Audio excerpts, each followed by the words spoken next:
Well, here now, retired four-star General Jack Keane, a Fox News strategic analyst. Excuse me, General, great to have you with us today.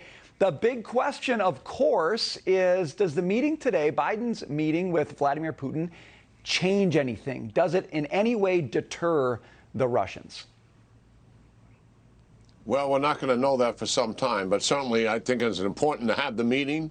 Biden gets to put his cards on the table and with a degree of specificity. He's likely not going to share with us. Some of that may indeed leak out in terms of what his deterrence package is. It's as overwhelmingly economic, but not exclusively. And they're making a clear point that the options that they had in 2014 during the Obama administration that were much tougher sanctions and were not used are in play this time. And that's encouraging. They should have been used back in 2014 for sure. Mr. Putin, I think we're here for a couple of reasons in terms of 110,000 on the border. One of that is it is not a coincidence that President Xi, the Iranian regime, and Putin have all accelerated their aggressive campaigns in their regions. And I believe that's largely due to the perception that they have in the new administration is about appeasement and about accommodation. And that, in other words, that Putin believes he can take advantage of this administration much as he did with Obama-Biden back in 2014. And he is singularly frustrated, Brian. And I hear Lavrov, and it is this frustration. The frustration is they've been there 7 years, annexing Crimea on the ground in eastern Ukraine. And during those 7 years, the growth of the Ukrainian people desire to look to the West for economic prosperity and protection from NATO has grown significantly. That is very frustrating to them because it's a fledgling democracy right on their border that could become a prospering, thriving capitalistic state as well. Putin wants no part of that. But it's going to take some time to see if the plan and the idea that Biden has that economic sanctions will indeed deter Putin from this invasion. But it remains to be seen. General, so you made the point that Putin is responding to perception of weakness. Okay, he sees an opportunity. He sees an opportunity to get something that he wants.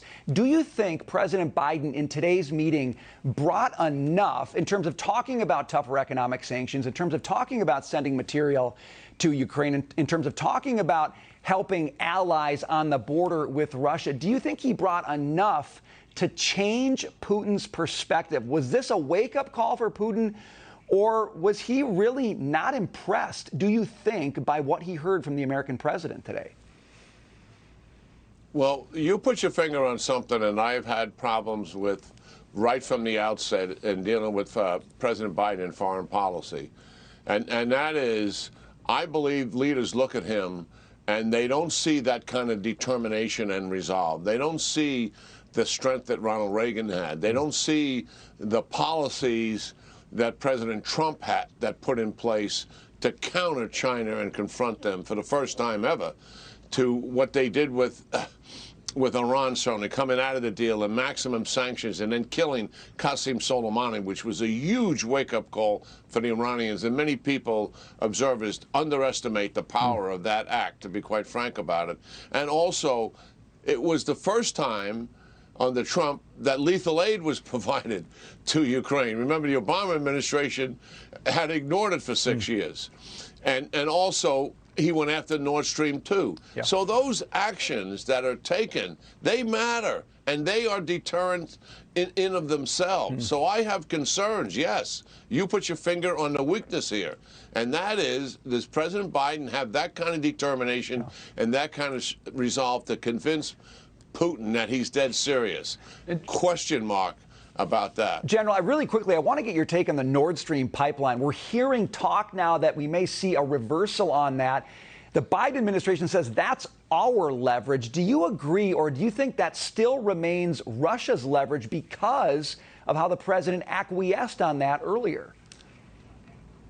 Yeah, well, there's a huge blunder by the Biden administration, certainly the most significant strategic blunder was the fiasco in Afghanistan and surrendering the country to our adversaries. But right up there, close to it, is this blunder with Nord Stream 2. Yes, it's completed in terms of construction, but it's not in use yet. And yes, we can still impact the shutdown of that, which would have significant adverse impact, certainly, on Putin. And that will get his attention in terms of the portfolio that we're putting forward, trying to deter him at this point. I noticed that Putin's sitting in a room all by himself in his image, the president surrounded by advisors. I'm curious what that visual says about what Putin thought about this meeting. We'll have to leave it here, though, General. Thanks for being with us. We appreciate your thoughts today. Yeah, sure. Great talking to you, Brian. You bet.